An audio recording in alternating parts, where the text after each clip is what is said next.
Hello, everyone. Unfortunately, for some reason, my phone decided to stop recording all of the footage for that. So, we do apologise.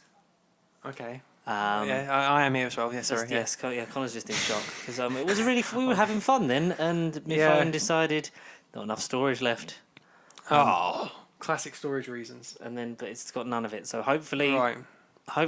some of it gets recovered because obviously it did the thing where it stopped, so sometimes it appears later. We'll have Right. to wait and see on that. If not, we're going to just sort of leave you with a fun kind of thing of what we look like for the rest of it. So should we pick a funny pose for this, and then we'll just carry on? Okay. Yeah. All right. Okay. So enjoy the rest of the episode. We do sincerely apologise for how inconvenient this is for you. Bye. Hi.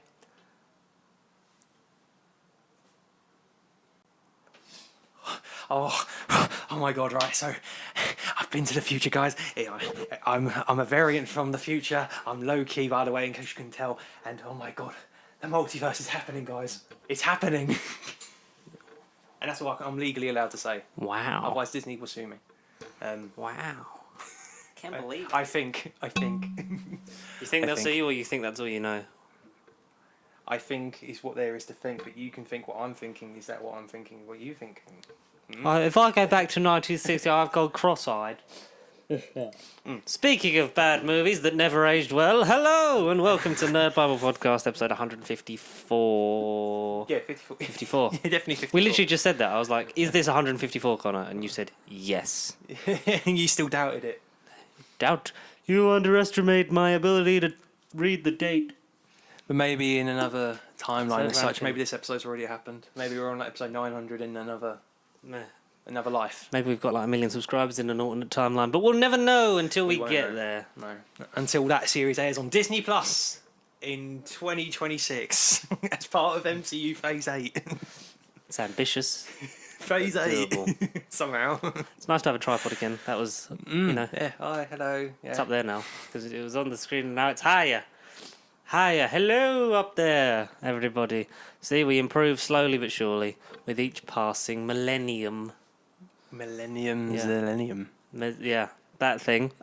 We talk movies, comics, pop culture, nonsense, because, time is short and Very short, yeah. life is short and you are hot, was the quote from Billy from Blink. Oh. I think he said that. I think his name was Billy. Yeah, he was cool. Died straight away. Stephen Moffat trope. But anyway, Spoiler alert for those who haven't seen Blink. yeah, it's a piece of TV that's very old but very But good. great, yeah, great great episode. Maybe somewhat overrated now, but we'll never know. No. Never really know. Nope. You've just pissed off everyone now. Should we get on with the show? Yes, the segments. Mm-hmm. Yeah. Yeah. You want loud enough? Yeah. Let's get it near Connor's I think face. I'm loud. Am I talking loudly? Hello, Stephen. This is Clem Fandango. Can you read me? Go on, just peek it quick. Hello, Stephen. It's Clem Fandango. There you go. Done. I love that you went with the toast reference. Still no news on Toast of Tinseltown, but we wait with crossed fingers and bated breath. And toes, yeah. Okay. Something we are waiting for that I just showed or made Connor watch was the teaser for the new animation of the Web of Fear, episode 3. Oh boy, and fear is the wrong word. Jesus Christ. I mean, what on earth does that look like? It looks like someone drew that on a stone with their eyes closed. So, Doctor Who episodes from the past were wiped because no one thought the show was ever going to get popular, so we never need to keep them and sell them. Yeah, right. Why do we want to do that? Yeah. Web of Fear, this will be the 8th release of Web Something of Fear. like that, yeah. It's been a good few. It's more than 5. It's more than four, one hand. Four or 5 DVDs and about 3 VHSs in it. Yeah. Blu-rays, VHS. They went on There was 3 VHS ones, yeah. originally. I think so, yeah. And then there's been like 4 different. Oh. Or there was 2 VHSs and because I don't know, Okay. the timeline's confusing. And episode 3 of Web of Fear was animated various times, and the newest way is interesting because To it's a say the steelbook. least. So I've ordered it naturally because Yeah. I'm a slag for fucking metal DVDs. Metal cases, yeah, metal DVDs in higher quality. Yeah, that's what they are. It does look nice though, but the It does. episode itself Not so much. Thank God, though, unlike the other releases, this is only the missing episode 3. 1, 2, 4, 5, and 6 are intact, so we don't have to look at that monstrosity for a while. Like Just for 25 minutes. 22-ish minute episode, yeah, exactly. Yeah. That's all right. Luckily. We shouldn't really slag off Patrick Troughton stories, but there is that. It's the animation thing that looks because it just changed looked for questionable. Macroterra, wasn't it? Because Macroterra, Yeah. they made like just to bore you with how animation sometimes works, Yeah. is they made the sort of character models then move like sort of like then directed them themselves instead of have them just essentially try and recreate like how they It was moved and presented, match yeah. the speech because the speech is recorded. Loads of people like either TV shows or people from home recorded it. Like, The video all the audio video files. footage was white, but they like you say, Audio the files audios were still exist. recovered exactly. So they've not fan made it, so they have just extracted the straight 1960. And the problem with animating them is then trying to make the animation match Yeah. the actions of people that made that show 50 odd years ago. Because you don't have the visuals, you can't just go right. So he did this, he did that. They are I'll literally just do trying to it recreate scratch. from They're telesnaps, looking aren't from they? pictures, yeah, exactly. Telesnaps pictures, any old dirty image they've had, and Which is why recovered over the because years. you've watched a lot more of the animation ones than I have. Like, what would you say is the best Like the one one. pre Macroterra? Because Macroterra then uses a new format and then even cuts stuff out of the original episode. Like, even It did. it's literally like a couple minute scene, isn't it? Because it Yeah, just doesn't. it's not much. It It's didn't about Barbara. It's not Barbara. Fucking hell, what's her name? Victoria. Polly. Yeah, but it's Ben, Polly, and Jake. Yes, it's Polly. It's Polly. Polly. Yeah, Polly getting her hair cut. Yeah. Yeah, that's the only Which thing they cut wasn't, out. yeah, it's they cut it out and they start it off with her having a haircut already. And then Yeah. when it gets to that scene, they cleverly get around it and it don't edit fit. it out, It doesn't doesn't, yeah, but it's not like, and then it's just awkwardly cut and then it's like, right, and now moving on, like it is cleverly quite, it's done, it's not, it's It is, yeah. edited well. It's not just like, Oh, you're listening to the 100%. audio track and all of a sudden it's like cut and then, Yeah, 100%. So Like, and it's the done people well. were up in arms, weren't they? About "Oh, they've cut this scene where Polly's getting her really- hair cut, and and now I I'm think angry at the legit, BBC. it's just her sitting in the chair. I mean, it don't add anything. Really, it's like what 30 seconds of frame, if anything, a couple minutes scene. I don't know. I wasn't there in 1967. Seven. Yeah, it would be seven. 7, yeah. 7 or 6. We don't know. 10th Planet was because I mean, right, so Power was I think end of '66. And I think 10th Planet aired September, and then I think it aired like third episode was like October. Macroterra being like the fourth story, so yeah, it would have been '67. Yeah. Yeah. But Something like that. yeah, ridiculous. So that was animation. Yeah, I'm just gonna get. I bought it anyway, so it's fine. Exactly, it's fine. It's one for the collection. It's fine. Season 24 has been moved. It's been moved I got a again. delay, Oh, yeah. I every got a delay time. email. So it was the 21st. So it's official release because every single release since what was it with season 12 or what season did it begin these delays? No, it was season 12 because remember I only got because you pre-ordered season 12, but I only got season 12 because it was delayed. Because Yeah. originally it was sold out like pre-orders, then it got delayed, and then it came up again. So I was like, not missing out on that again, and now I have them all. Yeah. I only really watched season 12 and 19. Should probably watch all of them. Get on with it now. Yeah, I should. But yeah, season 24, the first Sylvester season. Right, yeah. I got an email the other day. It's delayed till the 24th, 25th. So it's only a couple of days. Oh, right, okay. Okay, that's But I fine. expect it to be moved. It'll probably just come out in July. Yeah, if anything. And we should be due if we've had now an animation one. This year, yeah. So we're due an announcement on a collection Another season. one. We placing our yes. bets still? We're still doing that? Yeah, I mean, do we have the budget for bets? Oh fuck yeah! Well, I don't have the graphics yet, so we can just we'll just draw them on afterwards. Yeah, okay, yeah, if I sure. was going to guess, season 20. Yeah, season 20 is that the had stuff recorded before, It- like because when they were talking about Sylvester, obviously 20, did. 26 and 24 have since proved to be true. If I could do 25, get his era done, and then you have Yeah, exactly. One 25. Doctor complete. yeah. It was, yeah, 2021 is the one I kind of want to see how they, like, cover art and stuff, how they do Peter and then Colin. You Yeah. can't just have Colin be the tiny little one and then Peter be... Yeah. I know Peter is the Doctor. Or you have it like a lenticular face. Exactly, that's what, Like- I'd love that. I'd love that, yeah. Even though Twin Dilemma is disgusting and should it really be I'm recognised? the Doctor, whether you like it or not. Looks straight down the fucking camera. Ooh. Oh, but I like Colin. I really I do. like Colin, yeah. You know what I want? Season 22. Yeah. That'd be nice. Yeah. Yeah, because we've got 23, yeah, so we might as well, just get Colin out of the way. He's But I feel like wonderful. it's going to be another Tom because we haven't had a Tom in a while. Yeah, exactly. Yeah, Season 14 was the last one, wasn't it? So we've got, so 12, then we've 14, 18. So we've got 14, 13, 15, 16, 17. What would you do? Would you do a bad one or would you do 13? Fuck it, leave Horns and I'm on last. That's 17. Leave that last. Yeah, that's the best one. Just get They can't do all the good seasons and then have the bad ones. Exactly. And they can't do all of one Doctor, because then if you're just in it for one Doctor, then you're not going to come back for the others. And that's the thing, people will just look at the 80s, like, not saying Colin and Peter and Sylvester, but people do look at the 80s and think, the peak of Doctor Who was the Tom era of the 70s. Yes. But also the good news is the standard edition ones are out, so I know people that didn't have or haven't had the money for the limited normal ones. they've got the standard one, so it looks like the old series, like series 5 and 6, when you'd get it sort of like in the sleeve and then the big Blu-ray case, like that. Which is which I would have been fine with. Yeah, exactly. Just But to have because it on now HD. I have them like that, You kind of have to. Yeah, exactly. You're obligated. That's the thing. Whether it's OCD And they're not or as cheap as I thought they would be, because essentially the standard casing, you assume, is going to be cheaper. It is about £6-7, something like that. But because the media already exists, like they've already made it and they're making it more, and there'll be more copies of the standard release. You think you'd make more of them, sell them a bit cheaper, and then you still make the same amount of money, because if more people that have missed out can then get those ones. Exactly. Even if they don't match up, because they've got the proper version of season 23, but now they've got they've finally been able to catch up on 12, 19 and 18 and stuff like that. Because 12 and 19 are out. They're doing it in the sort of waves, aren't they? And then it'll be...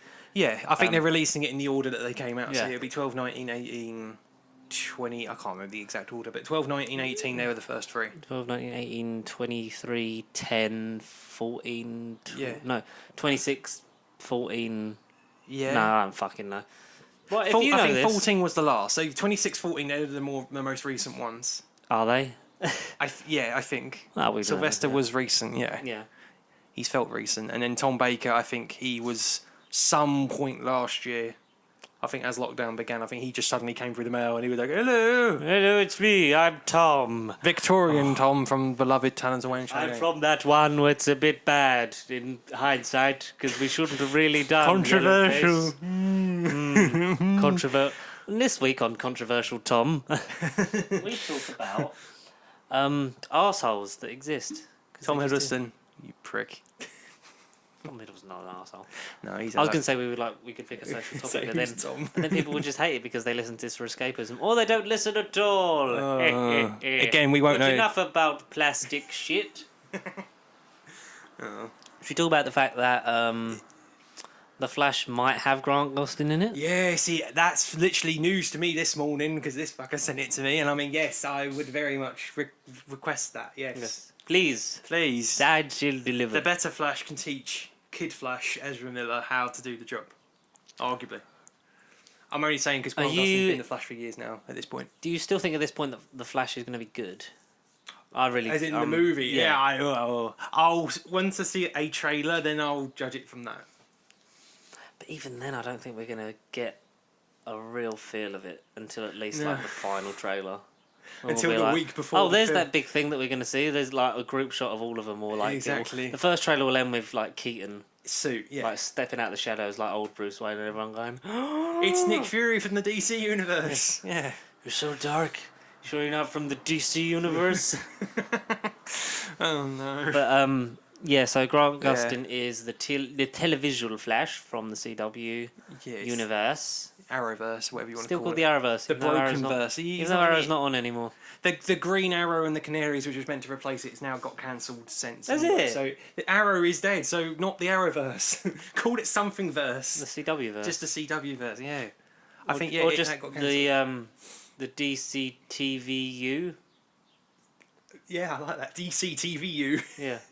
The DCTU, Television Universe, just British one word. Yeah, DCTU, I guess. Yeah. Or just make it part of the DCEU, or just make fucking have a whole note like the. Oh fuck, I don't care. Well, that's the thing, because of Crisis on Infinite Earths, you could technically say that it is part of all of it, aren't it? Because DC kind of did the multiverse thing a couple years earlier, but then Marvel will get to that. Marvel are already there. I mean, we saw that before. I mean, with this person over here who we can legally tell, but we can't show because it's copyrighted footage, says it all.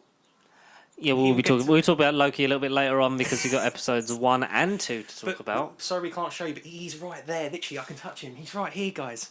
If this camera was bigger, he's right here. Mainly because I was working and then I was watching it before Connor got here, but then Connor got here. So now we didn't really want to wait half an hour to record. So you could just talk about episode 2. It's fine because I'm literally going to watch it as soon as we finish anyway. So. No, I have to leave you something. I'll leave we you must something. give the audience everything. For them not to watch it now. Praise be! So Television Flash, the better Flash, why is he not in the movies, you ask? I don't know. I don't work at Exactly. Just why wasn't he in the first... Like, they're making Why didn't they put Stephen Amell in Justice League as Green Arrow? Oh, legit. Why is Green Arrow not anywhere but the Arrow show? Exactly. I don't fucking know. Yeah, because, I mean, I get... Is he dead now? Did he die? Oh, yeah, he basically went in crisis. He became Spectre... And he became He became Christoph Waltz in that 2015 film that was quite shit. Oh no! Is that what happened? It was an MGM crossover all along. No, nothing to do with Bond. Spectre being this green cosmic alien, like Red Skull in the fucking Soul realm. Oh, on Voromir, yeah. Yeah, exactly. He's like a reef. Like he was in a cape, and he's like an extra dimensional being. Yeah. If you like. So now he's an alien? Well, yeah, he's essentially a spirit, but he don't literally turn into the alien. He's just Stephen Amell as that. You're Stephen Amell. He became the Spectre. Yeah, exactly, yeah. You're not Green Arrow. Your name's Stephen Amell. Yeah, just Stephen Amell. Hi, I'm Steve. Welcome to my multiverse. Yeah. Yeah, I don't know. Because for me, the CW shows I'm not very well versed in because they got a bit samey. They very much did, yeah. They did. Season 3 and 4 of Arrow, I think I started 4. I didn't finish 4. Right. But that's sort of where I dropped off with that. Flash, I did start because that started with the crossover with Green Arrow, didn't it? Yeah. Flash got introduced in Arrow season 2, and then he went off to do his show. Yeah. Yeah, and that was okay, but then it became I'm Barry Allen, and I'm gonna run faster. I'm the fastest man alive. Yeah. I'm gonna run faster than Simon. You go, keep running, Barry. Keep running fast. Yeah, run, Barry, run. Oh, Mum. Yeah, that's kind of the plot. Apart from Mark Hamill was good. Yeah, he was very good. Yeah, trickster. Saturday morning cartoon villain like Mark Hamill. Why not? Ruin your childhood if you were in the 80s, or your reverse childhood if you're a child of the 2000s and you've discovered Luke Skywalker again through the Mandalorian scene where his face is definitely real. And definitely nowhere near the sequel trilogy. I mean, whoever that was, nice beard. What sequel trilogy? There was only 6 Star Wars films. Absolutely. 7 if you count Clone Wars. I'm glad we agree. 8 if you count the Bad Batch. Because we're 9 if you count Last Jedi and nothing else. Yeah. We're halfway through that. Do you see that fucking J.J. Abrams said that the sequel trilogy would have done better if they'd have planned it more? You've listened to our videos. Congratulations, JJ. Who knew? Congratulations. Who knew that if you plan he's admitted it. A film series, especially one of that size, with that amount of money, that amount of arguably importance, the biggest world franchise. coverage. Yeah, for a lot of people. Yeah. Many people discovered sci-fi through Star Wars. Legit. Some people Star Trek. Yeah, not other Star Wars. Yeah, it definitely really pumped it into the mainstream. And then just making of 3 films on the fly. I know it wasn't JJ's fault because he wasn't meant to direct 9, but there should have been Kathleen Kennedy or someone at Disney that was like, "This is the here's basically the, Kevin if they'd have gone, Feige's here's the start of Force Awakens, here's the end of Rise of Skywalker. How do we get here?" And then they, write and draw out this lovely roadmap plan that they don't delay like Boris, and they get there in 3 films. Like Kevin Feige, Jon Favreau, and I'm trying to think of a third Dave key Marvel Filoni person. Yeah, but he's not really Marvel, but you bring him. They're friends. They work together well. They created the Star. Oh, so you're thinking like Kevin Feige, Jon Favreau, and then them collaborating with Joss Whedon to make the Avengers. Well, not quite Joss Whedon, but. Yeah. Third key thing. Yeah, if one of them couldn't make the third. All right, film, let's talk. Let's say we're the end credit scene to when an end credit scene to Thor Ragnarok. Taika Waititi. There you go. Directed by like the Russo brothers, so that it lines up with what's his face. Yeah. Planning. That's what they're trying to get at. Planning. That's what I meant with Phase 1, but it's just unfortunate that Joss Whedon became directed, and then later on it's he just a just shame. went He's a downhill. piece of shit. I mean, he was always a piece of shit to people who were fans of Buffy, really, but they knew better than all of us. Well, they did at the time. Yeah, especially people who made Angel. Anyway, leave James Masters alone. he's a nice He's guy. had to deal with Joss Whedon and John Barrowman's penis in his fucking lifetime. Let James Masters have a fucking decent job now. Legit, he's great. Yeah. He's great. Let him be in Moon Knight. Why not? Ethan Hawke and James Masters. Yeah, sure. Yeah. Who would you I forgot it was Ethan Hawke was the villain. Shit. And Oscar Isaac. I was going to say let James Masters be Moon Knight, but no, like James Masters v Oscar Isaac would have been. Oh. That's something. Yeah. It was a nice role he could play in the Yeah. He could be Whistler in Blade. Oh, why not? Yeah. Why not? Yeah. A really fucking exuberant I and could fun see him Whistler. with Mahershala Ali. I could see him next to Marshall Ali. Mahershala Ali. We're so sorry that if you do watch this content, I really doubt you do, mate, but if you do, give us a thumbs up. The Daywalker. Yeah, I could see him with him. Yeah. I just got a random picture. Like I could see that. Yeah, he's there. Nothing really else happened in DC, did it? Oh, we got the title for Aquaman. Did we actually? What, Aquaman 2? What is it called? I'm going to save that for the cliffhanger then. Oh, goody. Something to look forward to. Is it really shit or is it great? Is it a good title? Is it like... Aquaman 2, The Trench. Aquaman 2, Electric Waterloo. Oh. And then ABBA are in it and they do the soundtrack. Over to the Marvel side, Ant-Man Quantumania started filming. It did. Ant-Man and the Wasp Quantumania. Sorry. Yeah. Started filming this week. Paul Rudd is in it. Oh, 100%. Evangeline Lilly is in it. Jonathan Majors as Kang the Conqueror is 90% in it. I mean, he's got announced but confirmed. Yeah. He's confirmed, isn't it? Michael Douglas and Michelle Pfeiffer in it some way. In it. In it. Yeah, they must be in it. The person who played Cassie Lang in Avengers Endgame is not in it. Not in it. She found out she got replaced in the fucking... What was it? It was not Investors Day. Was it Investors Day? It must have been. Yeah, she got a call or something. Yeah, and it was like, she's coming on board as Cassie Lang, who's... They're either the same age as the person who played her in Endgame, or she's slightly older. Because they're going for the Young Avengers thing of, you know... Let's get all these young people that have related or know superheroes and... We'll get them, Miss Marvel and all that, and squeeze them together and make a thing. Make a thing. Make a thing, exactly. We got a casting in The Marvels from Parasite, one of the Parasite actors. Yes, I forgot their name. So you do it. I'll send you the story. Do it, Anakin. Do it. Parasite being, like, well, I say Oscar winning, but basically, you know, the highly Best praised movie of the foreign year, film. Last year, 100%. Definitely was one of the best last year. Out of the 10 films we ended up seeing, it was definitely in the top 10. It's definitely in the top 10. Here we go, he's scrolling. There we go. Park Seo-joon.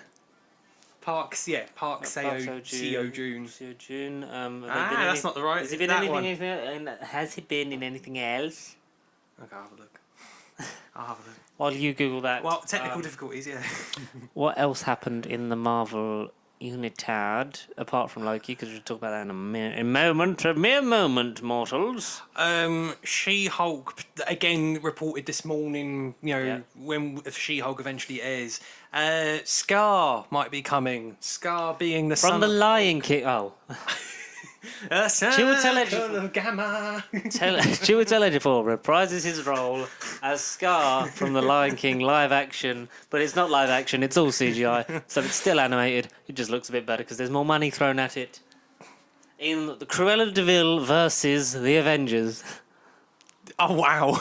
Baron Mordo and Scar will be in a scene together, so Chiwetel Ejiofor gets double pay. Alongside Benedict Cumberbatch as both Doctor Strange and Dormammu, and Sherlock Holmes. Oh whoa! And a cameo from David Tennant as Nightmare. Yeah, that was meant to happen. And Matt Smith cameoing him as himself in that video where he thanked everyone for while he quit Doctor Who. That's Oh, but something that's not been quitting, because apparently a certain Mr. Gibson from Fast and Furious, but also coming into Morbius, is now part of the MCU, according to him. I mean, that's the only... Yes, we saw that. According to him. So he reckons it's part of it. We've talked about the Marvel Sony deal, the Live Long Day. We're not going to keep going over it. Basically, Sony bought him from Marvel in the 90s because they were poor and made some films. They were very good. They were very good. But Marvel were like, well, we've got this whole universe now with our characters, and Spider-Man's our most popular, arguably their most popular superhero. Sure, yeah. We'd like him back. So then it's a co-production, but they still own rights to Spider-Man characters. But because that Spider-Man exists in the MCU, is it the MCU or is it adjacent? It's kind of both. Like, it exists in it, but it's sort of off to the side so that nothing will really affect it until it can. As of yesterday, Tyrese Gibson reckons he's got the brains, he's got the willpower. But anyone who wants to see how much Kevin Feige knows about all this, just search for the footage of him with Amy Pascal when she gets asked if Venom's going to one day become part of the MCU. And she goes, I don't see why that wouldn't happen down the road. And Feige's like, But the thing with Morbius is we've got Michael Keaton in it, presumably as Vulture from Spider-Man Homecoming. So okay, it's not impossible. But also, there's a lot of stuff from the Raimi universe. Literally, while we're just googling, you mentioned Michael Keaton. So Michael Keaton will appear in the film. He previously portrayed Agent Jim's first Vulture. All right, / Wikipedia. Wikipedia may be a bit iffy in information, but it says he's not been confirmed to be reprising that role. He hasn't confirmed himself to be reprising Vulture, but he's just assuming. That's the thing. That's the thing. We're assuming it's Vulture because we've seen him, and it seems like a similar character. But then he's also in a lab coat. Exactly. He could be a random Oscorp scientist. He could be making Willem Dafoe's Back to Formula for all we know. If Willem Dafoe turns up in Morbius, it'd be great as Green Goblin, best Spider-Man film, including every Spider-Man film. Jeez, that's a bold claim. Even with Jared Leto in it, because Jared Leto's an arsehole. Yes. Just, search the stories about him sending people bullets and used condoms on the set of Suicide Squad.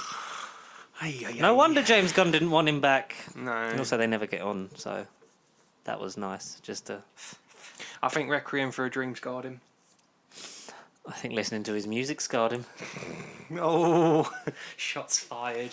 I mean, it is shit music. Other than The Kill, I mean, I can't name another song. 30 Seconds to Venus to Jupiter, I can't remember the name. 30 Seconds to Gallifrey. Oh, see, I'd listen to them if they were there. 30 Seconds to something. I'd listen to it if Jared Leto was, not, being a bit fiddly with underage people. But anyway, escapism. Yeah, what else happened? A thing. There was a thing that happened. Respect the thing. What else Marvel happened? Nothing really. I mean, so we got Black Widow-ish news, like 2 bits of information. It's still coming out. Oh, we'll get confirmed, because Boris hasn't turned around and said, Pasty Sheep cancelled, cinemas cancelled. If he mentioned us on the fucking news, I would be happy. Mate, I'd be like, you know what? Happy. Maybe we have had an impact on this planet. Maybe. One day. I severely doubt it. We will get recognised. I would just like to say good evening to those at Pasty Sheep. It's really important that my hay fever's fucking annoying me. It is important that hay fever keeps annoying Mr. George is right. You sound like Winston Churchill. You fight about the beaches. Our new secret weapon. They are Braithwaite's iron sights, Doctor. Blueprints, statistics, blueprints. He invented them. Ian McNeice is fucking brilliant. He is. I miss him. Yeah. He has a Churchill box set. Who would you cast as him in the MCU? Who would I cast as Ian McNeice? I'd probably just cast Ian McNeice. Just him as himself. Yeah, Ian McNeice as himself. Or would have been like a good fucking collector or something. I don't know. He's good, Ian McNeice. He just looks angry all the time. The Thing. Why can't he be the Thing? Reed Richards. Ian will have 60, 70-year-old Reed Richards. Professor. Yeah. And then you just age Franklin up and have Franklin be the leader of the Fantastic Four. Oh. Maybe he gets lost in a time portal. I don't know. We're not really going to have Ian McNeice as anyone other than Squirrel Girl. So, Squirrel Girl. What else come out this week, Squire? Because we had some Doctor Who news after we talked about some plastic DVD casings and things. That essentially It's rumoured again it was rumoured before by the Daily Mirror and now rumoured again by the Daily Mirror. So, believe what you want because the tabloids are all full of shit. That Jodie Whittaker was rumoured to be leaving Doctor Who after series 13. Shock horror, what? 3 leaving seasons? I never would have saw that coming. But since been reported that Jodie Whittaker will not leave after series 13, she will instead leave after 2 special episodes in 2022. There we go. Yeah, yeah, that happens. 3 seasons and then specials. Yeah, It's not out of reach, but it does seem quite sad that we would be losing out on essentially 30 odd episodes. Yeah, and that's quite steep. Like 5 years in the role, but you only got to make 3 series and apparently like the BBC, that's why she's not on the cover of the annual for 2022 because you get the annual each year for the next year of stuff. Of course, yeah. On the 2022 annual, she won't be on it. It's like she's not on it. It's the TARDIS. And they said they're meant to be phasing her out, and I literally quote tweeted of phasing her out. They never phased her in. You never really actively used her in the marketing for your own show. You used it for Series 11, and then you were like, a load of middle-aged people are scared that an alien's got a vagina. We should stop. Oh no, stop that! No, can't be having equality. Can't be having equality on British television. We're going to be taken down. We can't mention vaginas. Because I want quality and equality on British television. It doesn't exist. We're in Britain. It don't exist. Yes, it does. I believe it. They don't. They think Country File is boring. They don't really understand the darts, and they don't really care about your opinion. Watch Alan Partridge this time. It's the other way round. Inside Number 9 finished, and I need to watch 2 episodes because apparently that was really good. So apparently 2 special episodes, which it's believable, but also there's a big anniversary in 2023. 60 years of Doctor Who. Oh my God! What? 10 years since Peter Capaldi's eyebrows. Since his eye, just his eye, not because him, just his eyebrows. that was his shot, wasn't it? All 13, and I got. When he's just. Yeah, I forgot that he was just. Yeah, it was just. Yeah. The first thing you see is his eyebrows, and then when he regenerates, it focuses on his eyebrows again, doesn't it? And then it changes to Jodie. Did it? Oh my See, God. Moffat, you can do symmetry. You just Mind blown. really, really sexist fucking characters. Jeez, I didn't even think about that. That has really blown my mind. It has. That you write sexist characters, or that we saw Peter Capaldi's eyebrows? The fact that he's just his eyebrows. No. The eyebrowception. Fair enough. It's a nice little bit of symmetry. When you watch that moment, were you like, holy fuck? Like, because we'd already known that Capaldi was announced, but we were fuck, he's here. Yeah, it's legit. A future Doctor. Yeah, I was just thinking like, is he actually the Doctor? And then it's just a shot. But we never see that moment where he then gets called to Gallifrey. There's never there's never a gap where he could have then gone off to see Gallifrey because he goes. Finished first releases. They're going to answer that. They're going to make a spin-off about that. They'd make a whole series just about him going from one place to Gallifrey to do a shot with his eyebrows, and it ends with the eyebrow shot. They've done the box set is just that. Exactly what kind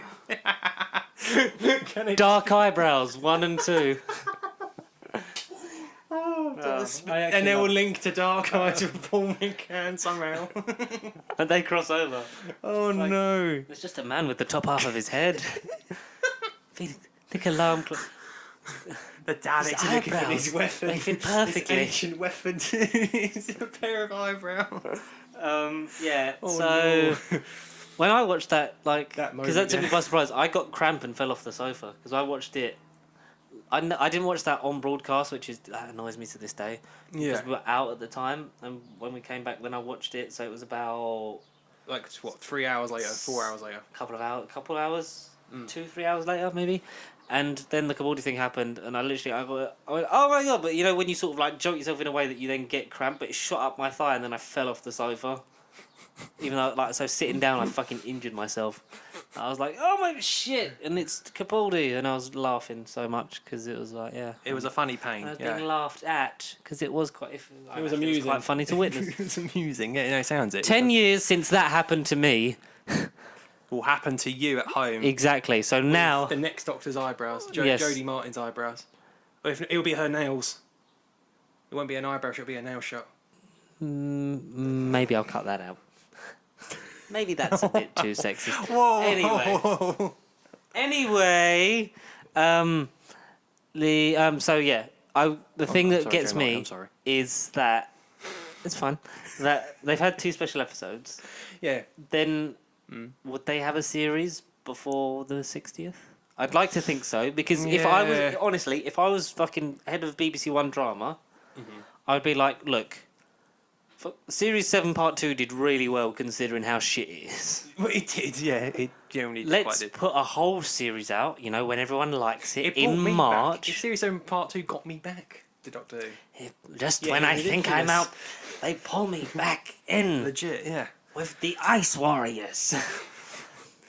Like, 8, 10 episodes in 2023. Like, presumably, like, full season. Do 10 episodes. And then The 50th anniversary. 60th anniversary special in November. And then a Christmas special. That's doable. Or even if they had a shorter thing of 8 and then you had 10 episodes that year. Exactly, legit, yeah. Like, have a sit. Because that did really, like... Then you've got Doctor Who throughout the year. You've got Doctor Who spring to the summer, then a little bit of a break, and then you start building up and teasing and like having sort of like supplemental things like where fucking Paul McGann showed up and everyone lost their shit because Paul McGann was back. Oh mate, oh. And he was like, "Oh, I'm Paul McGann, and I'm just even more fabulous, and I'm 60 now, and no one really fucking knows why. I'm become a warrior. Yeah, I don't need to become a I'm Time the Lord. same I'm age a as warrior. Peter Capaldi." Oh, how does that happen? How has that happened? Peter Capaldi looks great. He just, it's like, oh, he's an older gentleman. Whereas Well, you'd we'll see think, him, you'd yeah. think Paul McGann was just someone's dad, just like Yeah, 40. legit, He is legit. someone's dad. He's his kid's Confirmed, dad. confirmed, yeah. 100% confirmed, hopefully, by his wife. And he looks like 40 to 50, like all the time. Like he aged up to 40 and then stopped aging. He's 60 fucking years What old. if he was a variant of Loki? Would you have him as like an older Loki? But not like old as in grey-haired Loki. If I could have, I would have Paul McGann in anything because he's not in enough stuff. He isn't. He really isn't. He Right. really is a great actor.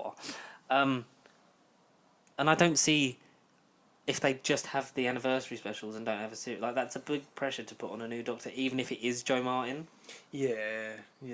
And it's not enough time passed for Jodie. Jodie would have Tom syndrome and be like, I've just left. There's not really much point in me coming back. Exactly, yeah.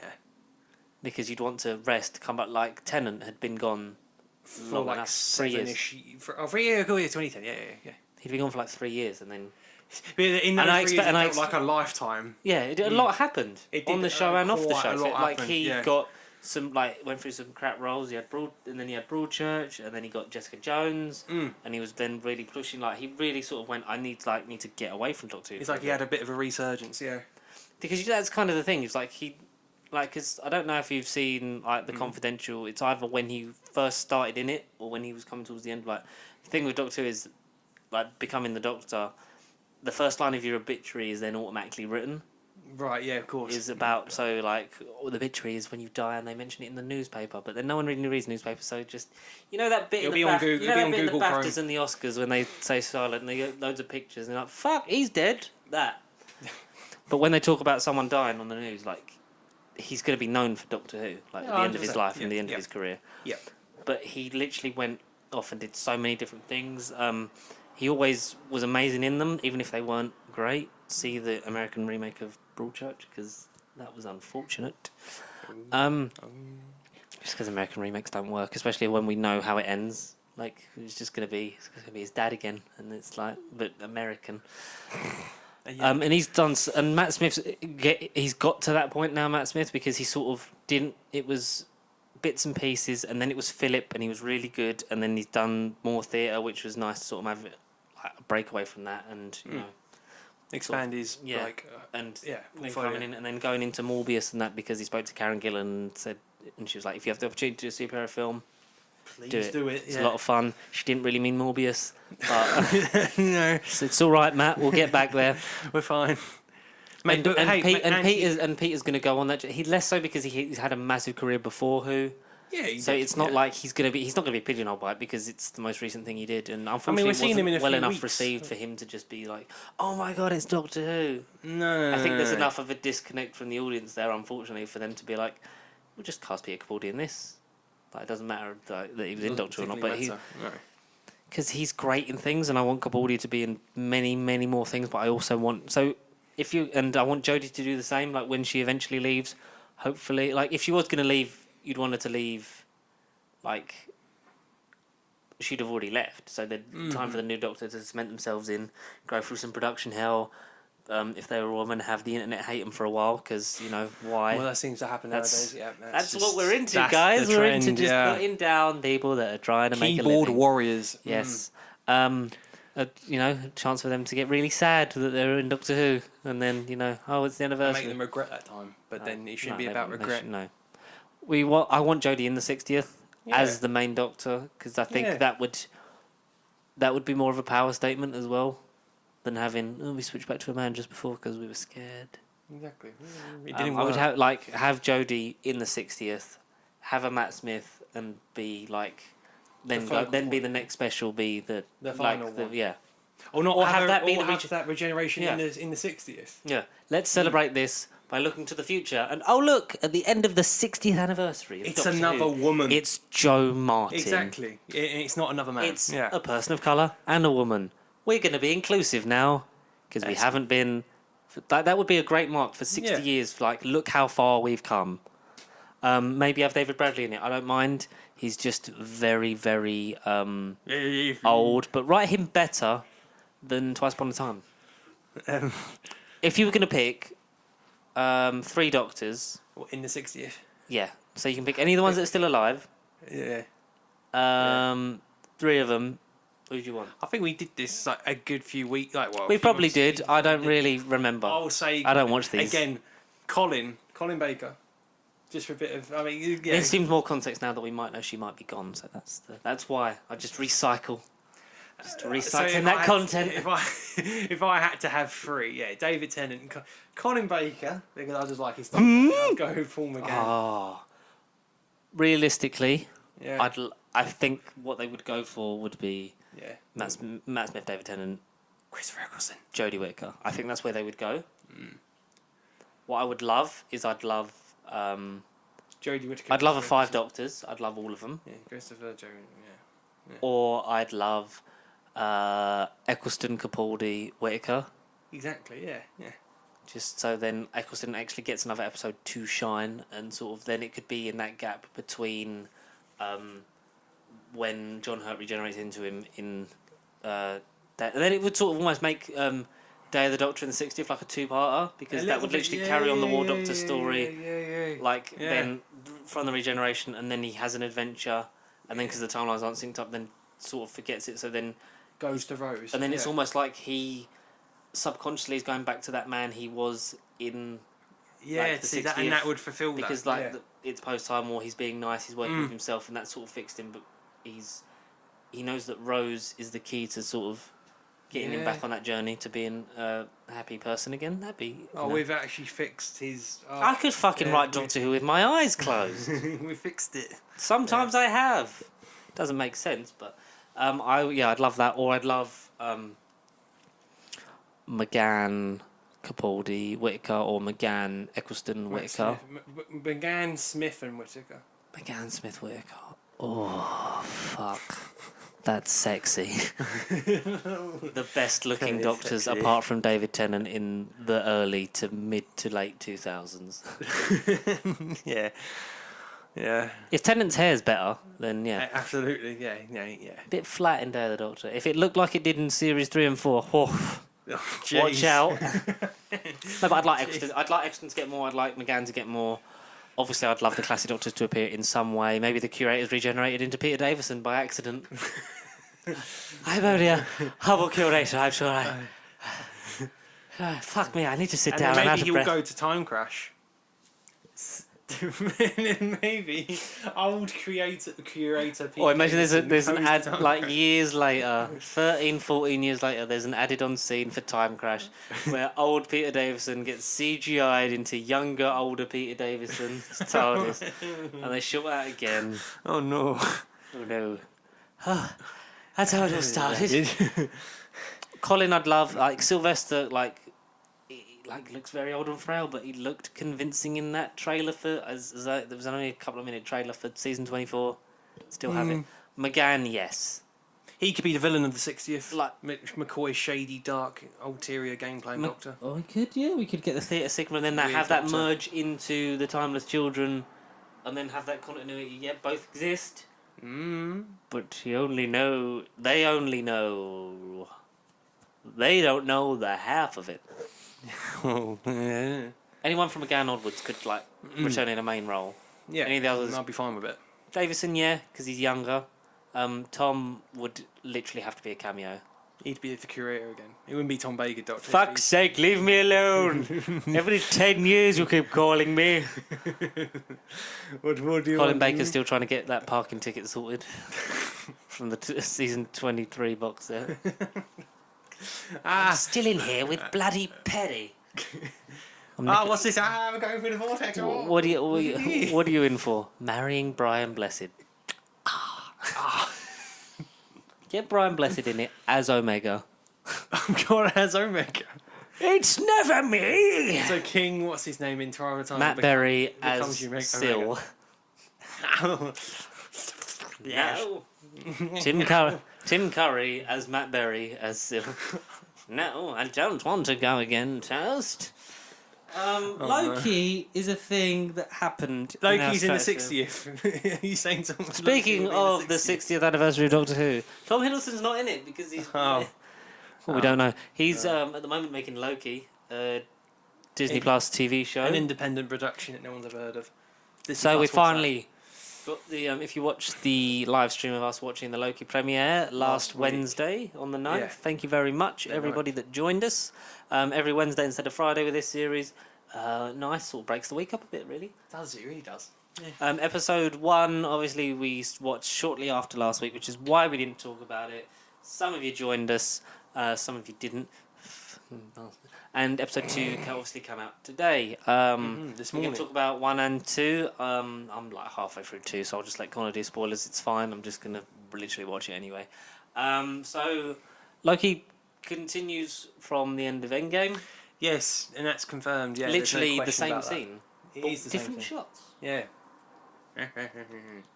That's Yes. the shot that got added. And a couple of him, like when he's doing the Chris Evans Yes. thing. Yeah. So the scene that we saw in Endgame where they travel back in time and in the thing, so we see him impersonating Captain America again, but from a slightly different shot, and then a slightly different shot of him in the lift, sort of antagonising Hulk when Hulk can't get in the lift.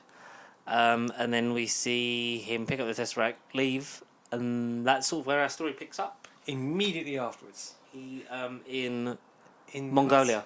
Yeah, I want to say the Sahara Desert or Egypt, but yeah, Mongolia. Mongolia desert. Don't know what year. I didn't think it says didn't what say year. a year. No, I don't think it said a year. I am Loki of Asgard, and I am burdened with glorious purpose. That's the I am That he burdened said with glorious before, but I don't remember what film that was in. And No. he He hasn't said it in the first 4 yet. I'm sort of 3/4 of the way through that film. He hasn't said it yet. Is it Avengers? He It says might it be then? Avengers. It might be before he gets smacked by Hulk. Maybe. Or on the roof with like Selvig or whatever, Possibly. something yeah. like that. Yeah. So he, in his full Avengers 1 costume, and looking Avengers 1, he's crashed in the Mongolian desert, Villainy. trying to sort of take a he sort of addresses this village, and then the TVA, the Time Variant Authority. Authority, Time I was gonna Lords. say agency. Yeah, agency, stand up for the Time authority. I Agency. think he's authority, but It's the agency authority. could have easily been. Yeah. And they step through, like the effect's good, like sort of almost like a slidey door, but it's not there, and it's No. there's a lot of Doctor Strangey vibes Exactly. in terms of everything that goes I on. wonder why. The TVA, they do the bidding of the timekeepers. Yes. They get a nice sort of weird 70s style animated thing, voiced by Tara Strong. Who's called like Miss Minutes is the Yes. the short. The character that they do to the people that are in the line in the TVA. So the TVA, they keep the timekeepers sort of organise the what's it called, the sacred timeline. Yeah, the sacred timeline. Or Because there was Kevin time Feige. streams that all Yeah. sort of like weave together and like sort of The it was MCU, a the mess. MCU as we know it so far is the sacred timeline. Like what's happened is that's the sacred must be time. Basically, Kevin Feige timeline. That's what we've got. Yeah. There are other timelines and obviously multiverse and stuff, and they all have like invention. But they oversee this whole just time must flow from this to this. This must the happen. beginning, the present, and the future. But then when they sort of answer some questions, they don't quite know. Try and jump between timelines or stuff happens, like as there's time travel that we've seen and other things can happen. The show is time travel. Yes, it is, and they're called variants when they get out of their timeline or out of sync, and being reset, they vaporize everything in that timeline. Yeah, so because like you say, so timeline, and then when Loki escapes the Tesseract, it causes like a branch. Time, like basically a little twig. Look at the scene with Tilda Swinton and Mark Ruffalo in Endgame, where they talk about the sacred flow of time, and then there's branch realities. If the stones don't exist, we'll get back to the stones. Yeah, I know those stones. Oh boy, were they important? And yeah, so we learned that, and he's then been catched by the TVA because he's obviously strayed from the timeline. Yeah. And they're going to reset him, I think is the original thing, because resetting basically vaporizes everything. So then he would have. We know he would have died. Yeah, he would have been evaporated. Because they exit the timeline. So in terms of everything, then that's the end of their timeline. If they if worse, they would have just put him back in 2012's Avengers with handcuffs, with the Avengers. He would have either just carried on and lived his life to his death. And forgotten his memory. They would have wiped his brain, and that would have been it. Yeah. Yeah. Because if they would have killed him completely, then we wouldn't have got, like, Infinity War. It's only because we learned what resetting was in this one, and it's like vaporizes everything, so... Or maybe they take it back to just before he leaves, and then they vaporize everything and move the cube so then he doesn't take it. Yeah, that's what I mean. Yeah, that's what I mean. Yeah. If you're looking for Loki with character development, he's not here. No. Because everything that happened to him post... 2012's Avengers, non-existent. Non-existent now. Nothing. Which is nice because then we sort of then get to go on that journey with him again. Clean slate almost. Especially in this episode. Because he's just, angry and... bitter and venomous. Yeah. He's schemy. Schemy Loki. And then we get to, obviously, we go on that. We'll get back to that shortly. Owen Wilson's in it as Mobius. Wow. And he's not Owen Wilson, as you know. Like, he's very... grey hair and a moustache. And not comedic. Like, he's kind of a bit ambiguity. He's very good in it as well. He's very sort of... And he is a bit funny. He still is, yeah. I'll take that drink. We know you love to talk. I'll take that drink now, and he just offers him, like, a can. He has to... We've seen a bit from the trailer, like, sign up to... confirm this is everything you've ever said. What? And then prints out another sheet. And that too. This is ridiculous. And that. It's like a big stack of everything you've ever said. Imagine that. You just be like, oh yeah, I did say that. Holy shit. Imagine our life in that. 23 years perspective. 23 with this. Oh, yeah. 25. Yeah. All our signing an agreement with that many pages. Yeah. This is just the podcast ones. I know, that's what I'm saying. And then obviously it goes through a scale. Like, if you please confirm that you do not turning your judgment a robot. Like, do people not know they're not robots? And then he has to walk through this essentially like that metal detector thing. Yeah. It looks like. If you're a robot, it would melt you from the inside out. Please move through the. Am I a robot? What if I was a robot? Yeah, what if I was a robot? Yeah. I'm not a robot. And that's fun little comedic scenes that we've never really got with Loki. No, exactly. Not that nice character. No. It's from the off. You get the thing of. Tom Hiddleston is stretching his acting, because Tom Hiddleston's a great actor. He hasn't really been in a lot. I mean, he has been in other things before Marvel, but Marvel kind of did make his name known to us and a lot of people. It made him mainstream.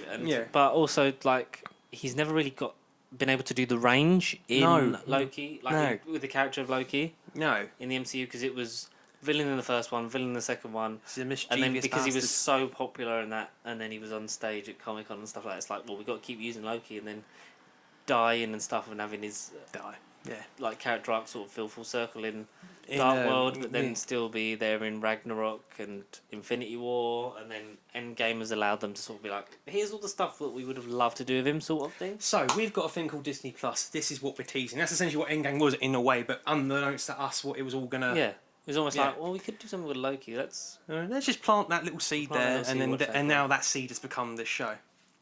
So I really like this show. I really do. I do. If this first episode was just basically 45 minutes of conversation, because for those who are looking for action, Falcon Winter Soldier was there for that. All right, WandaVision. This feels along the WandaVision. But WandaVision, a lot of people felt confused and alienated, and you have to keep watching it just for the sake of understanding what's going on. By the end of this episode, I'm not saying everything gets answered. You're still going to be sitting there going, what's all that mean? The timeline? You're still going to get the question because that's what the show's got to give you week to week. Yeah. But you walk out of that episode 1 in particular, you go, I need to watch this. Yeah. You understand it roughly, and you're just like, you want to predict and keep the conversation going weekly. Yeah, this feels more like a TV show like WandaVision was than Falcon Winter Soldier. Yeah, definitely. Falcon Winter Soldier was just a movie chopped up right into pieces. And you feel that in 3 and 4, and we're like next week we'll see the test if we get like the mid-season sort of lull because it's 6 episodes. So we are technically a third of the way through it. Yeah. So obviously, sorry. Spoiler alert for anything that you haven't seen yet. Yes. Yeah, we get basically him showing like basically clips from like Thor and Avengers. Yeah, they sit Like, 'cause down they and watch have the their whole MCU file, again. yeah. They sit down and watch Loki's life essentially. Yeah. Because And, as Owen like, Wilson says to him, let's talk about some of your escapes, and we see the bit from the trailer which we thought was going to have more of an impact because this. I had a thing of like fucking Catch Me If You Can. It was pictures like a Catch Me If You Can, but like in space, like as if he was on the run, like on the timeline. The TVA were catching after him. That's not what it's about. No. TVA got him, and the TVA need him because there's another variant on the loose. But we'll get to that in a sec. So we see the bit with the I can't believe you were DB Cooper, where he's on the plane, jumps out because that happened in real life, and they never found the person. Like based on after the they real jumped on the thing. plane, Based on a real story. So he disguised himself as DB Cooper because he lost a bet to Thor. Yeah, And he jumps out, and Heimdall opens the with Bifrost. the Bifrost. Yeah. Jumps him up. It would have been nice if that did have more significance slightly, but I mean, it was Like it chasing the was variant, and then that's his escape route. Yeah, or he needed to get on the plane for something, like you say, the variant might have been on the plane for whatever reason. I mean, it's a bit random for Marvel to go, right, I want that real life missing person in the universe. It's nice to it's nice to sort of do that. That's the explanation for it in this universe. Like, they're filling in plot holes in real life. They're solving life's greatest unknown mysteries.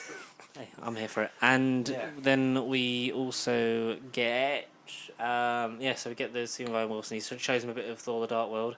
Like, use this Blu-ray I just bought.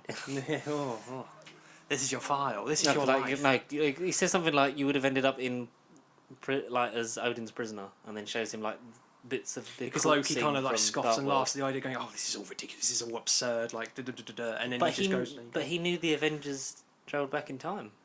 Yes. Yeah, because essentially the TVA, like the Time Lords, whatever you want to call them, timekeepers, arrest him for breaking and disturbing the timeline and causing a branch. Guilty to everything apart from the Avengers travelling back in time. Yeah, he says like, well, clearly you were there for the Avengers because they must have travelled back in time to try and stop me from ascending to my throne as God King. Exactly. Yeah, and then he's nice you God King. Yeah, nice little nod to that, and he said something like, "You can smell the clone of 2 Tony Starks." Yeah. You can smell the cologne of 2 Tony Starks. Yeah, which is clearly something. So he knew that something happened in the future that caused them to travel back in time to try and stop or avert something. Clever bastard. And yes, So do you think he was thinking that in Avengers 2012? Like, when that film was happening, before this whole show and stuff, do you think Loki was really thinking that as well? Possibly. Randomly. We'll never know. Right? We won't know, and I don't mean to confuse you. Cross-eyed. Yeah, and so he goes through everything. Casey's a great side character who's basically the guy on the desk. Who comes back in episode 2 as well. Yeah, I could just confirm that. Because he takes the Tesseract off him and was like, because that's like put away as evidence. He's great, he's funny. He was also in Mandalorian, wasn't he? Yes. I can't remember the role, but yes, he was. Yes. And then he ends up...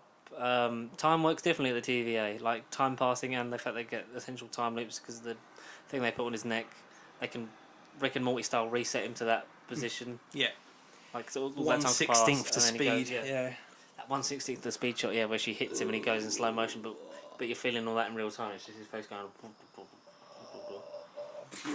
Yeah.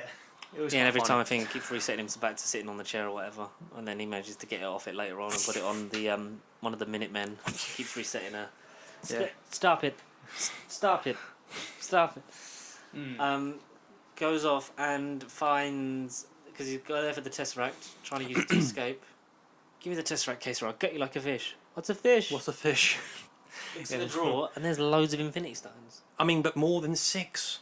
So a few doubles. So we were they're implying that maybe some of those are from people getting them before, and they've got to put them back. So this isn't the first variant that they've caught. We had the whole thing, didn't we? Of Yeah. The stones must always exist because they maintain the flow of time and life or whatever. That was from the ancient one in Endgame and in the even past. if they're destroyed on a molecular level, they're just really small now and they still exist. Mm. Because that's why they exist once they go back after Thanos destroys them or whatever.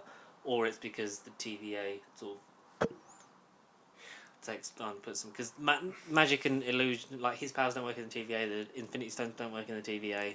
Yes, it's that they can choose whenever it works. Oh, I see. Sacred timeline go. That's the timeline. So can they oversee when they choose to make the stones work and not work? Like that's if you Is get that my in full terms of the whole process. universe or just in like sort Yeah. of the TVA? Yeah, I don't know, I'm sure it's I think it's a thing that will come up again. And Steve Rogers, like, what's that about? He went back in time to put the stones in place, but surely Yeah, the we TVA introduced him, would have was it- known about that. Yeah, was it Voromir? Like some of them from Voromir, where it's like people with the come soul from stone before and and stuff they've as well? Like, what does all that mean? I know a soul for a soul because obviously not breaking down Endgame because we're talking about Loki, but like, you know, is there more to that, or is that just? I'm not Are we sure. there to just sit here and think about it too much? For now, I'm not here to think about anything because I can't think anymore because it's too bloody good. I love Loki. no, it is. And yeah, so the Infinity Stones don't work in the TVA because he can't use the Tesseract to basically open the Escape or portal and nothing. escape. None He of just them plays do. catches with it. It's and sort of doesn't like he even has have a a glow. moment, doesn't he? He sort of looks like, was this all pointless? Yeah, but then in that Because same they've got shot, loads. Like Thanos is looking for 6 of them, and there's like, they're all here essentially. but then he also realizes Because like he can't get out. a minute or something. He then realizes, is this the greater power that I was after? Is this the glorious purpose like I was here for? Essentially, thinking that he wants to rule time and like outthrow the TVA.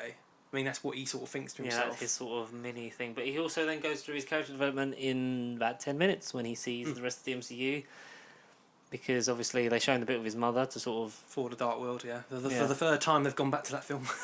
Because that's what Thor had the emotional connection to. That's what he has, because his mother's the only one that really truly accepted him as... as a person in his mind, yeah. So he sees that. He sees the scene of his father passing on in Odin's sleep. in Ragnarok when he says, I love you, my sons, and then he passes, and then also in he sees all the nice bits.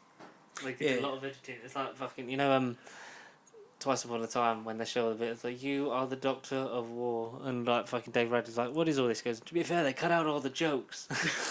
Oh yeah, it's great. It's like a moment like that. It's like it's all the nice bits. Him and Thor going, Loki, I thought the world of you. I thought we were going to fight side by side forever. And it's then with the guns as well. Like, Yeah, and do you know what would have been really funny if they'd have put "get help" in there? Yeah. He's sick. Get help. Like if they put that on, because you know, like he takes everything in. Like we got to assume he watches maybe more of it, but like the bits we see him watch, like he's got tears like running down his face, like as he's sort of essentially going through his character arc and knowing in like where his story 2 ends. minutes. Yeah, exactly. Like he sees when he's and hear like you watch him hear the neck snap. Like you don't see the screen because we know what it looks like. Yeah. You just hear his reaction to the neck snap, and Killing he's of just his like, mother. no, when Thanos. Like, Oh flashes right, the ring yeah. back, Sorry, yes. It's like, oh yeah, because like you would do the because what is it? He said like you would do this, like you go into there, and then you would direct them presumably after Thor, but you'd accidentally you would direct the them dark elves to your mother. To your mother, yeah. So then he feels bad because essentially he knows that He killed his mother. he will kill his mother. Yeah. But him dying and then him sort of like having that sort of weird laugh moment where he's sort of like, that's sort of it. That's where my life is. Yeah. Kind of thing. It's like, oh. So that's. But how it would have been ends. funny if like he was having those emotional moments, like looking at his family and stuff, and then you just saw him get help, and then just having a sort of have a little chuckle or something. Yeah, it would have been It's like- nice. It's like tears rolling, but he's having a little laugh to himself, and and then it's like he sort of has that realization of like there is a greater thing to serve here because Mobius wants to use him because there's another variant that's out there that they're after. taking out the Minutemen. They don't know, they can't pinpoint where exactly No. because it's 1562 or something that he's in Yes. France with and trying to look for it because they Yes. Yeah, you're right. Where we see another rumoured character from WandaVision days sort of see the light of day in the form of Mephisto. It was Mephisto all along. He was in episode 1. Like, Mephisto is the baddie. I mean, there's not much to say. I've kind of spoiled all the rest of the episode. Mephisto is in it. It's Mephisto. Loki is Mephisto. No. But the variant that they're hunting is Loki. Jumped ahead a bit. But yeah, the other That's about variant it, is really. Loki. Dun dun dun. And that's sort of how the episode ends because we see a cloaked figure fight off and kill some Minutemen. you do see that, let's say, the Mephisto shot being like when Owen Wilson. Yes, that's how Owen gets introduced, isn't it? Right, that's early in the episode. Yeah. You see this devil shot, the devil being implying to be the other variant of Loki in hindsight, but we just saw a devil and was like, Mephisto joke. Yeah. But they've said Mephisto's. I think you made that joke on the stream, didn't you? You're like, it's. Legit, it was just like, it's Mephisto confirmed. Yeah. Episode 1, really good. Solid 8, 9 out of 10, I would say. Because it was just a conversation, but it wasn't boring. Everything got answered. You saw Loki, like you say, go through the rest of the MCU in like 2 minutes, and they didn't waste time. They got his character development out of the way, which I thought was a bad thing, but it also leaves room for the rest of the show to sort of grow into it. Like, I thought, like you say, it would have been revealed at the end of this episode. Or like 3 or something, to have like a midpoint to push him then into realise sort of that like he's then act. dead. Exactly. But I'm glad he knows what's what. Alright, he doesn't understand how time works, but he likes this power, and he realises that, it's more powerful than the Infinity Stones, and he wants to get his grasp. He's got to catch them all. He has to catch them, all the timelines. One of those timelines. Morty. Loki. Oh, jeez, Mr. Owen Wilson. Oh, jeez, brother. Loki and Thor instead of Rick and Morty. Thor is Morty. Thor is Phoenix person. Yeah. I am bird person. I am Phoenix person. You really think of that name? That starts on Monday. Oh, does it? Oh. Rick and Morty season 5. But what did start today was Loki episode 2. Like about, 3.5 hours ago. 8 o'clock for the UK. Yes. We have on Disney 2. Plus. I'm currently halfway through it. Con also then do the main bit of episode 2 here. But we got into... he gets his jacket that we saw in the trailer. Yeah. That happened. Yeah, he's got his now jacket. They know they're hunting a variant of Loki. I mean, that's going to be a popular, easy Comic Con cosplay outfit. It's just going to be an easy outfit. It's one of their Marvel Legends figures as well. Because they're doing of course, yes. the Disney Plus shows. They've got a wave. They've got full-on Scarlet Witch, Wanda Maximoff. Yeah. They've got Captain America, Falcon. They've got John Walker, US agent, but John Walker, Captain America. Yeah. From earlier on, and they've also got a really good. They brought out the Infinity Saga sort of brand ones because I know they I don't know if you're familiar with the Marvel Legends. They're basically the movie-like figures that they'll do it based on the. They do it based on the comics, but they also have ones based on the films because the MCU's got more popular. So they've had variants from different releases of the films and stuff like that. And they brought out an Infinity Saga Thor from Endgame, like at the final battle. So Podgy, Plaited Beard, and Stormbreaker and fucking Mjolnir. Oh, nice. That's a nice one, and I'd love to get into them because they're fucking, some of them look sick. I'd have to show you some collections on there. Do so. Yeah, I'm intrigued. So they've brought out one of the ones, the only one for Loki is him dressed like that with his sort of detective jacket with variant on the back. Bit of a shame that we wouldn't get sort of like a full-on, like even Loki in the overalls with the necklace, not the necklace, like the neck piece on, or him in his Asgardian armor. Guard. I don't know if there's one like that. No. Or the President Loki one, because a lot of people did say that would have been a good Marvel Legends figure to have. Because that's coming up soon. Not in episode 2. Not in episode 2. We learned that from Owen Wilson that variants can, depending on, because obviously they'll come from different timelines and possibly different universes. Because if the variation goes too far, then it affects the multiverse, because that's what the red line's for. Basically, the nexus point. Going back to WandaVision slightly, Scarlet Witch being a nexus being, so she can like travel and sort of affect all the universes, the multiverse, because she's a nexus being. When Doctor Strange is sort of a nexus being. Yeah, because he's kind of like the keeper of everything, like officially. He is like the chosen He has the one. powers of the because the nexus is a living thing in the comics. It's actually a person. Hence, Scarlet Witch in comics and the films now will be the Nexus being, but essentially it's like a protection of the Nexus, isn't it? It's like this weird, big, like sort of monster thing, isn't it? Something like that. I think. But if the timeline varies too far, that's why they have. Then the red line, where it's top or bottom, is essentially the Nexus point, and that's when essentially the multiverse will all go to end. Because we forgot to mention as well, when Miss Minutes is introducing like this whole, basically introducing the show and the concepts and stuff, we learn of synopsis, but animated.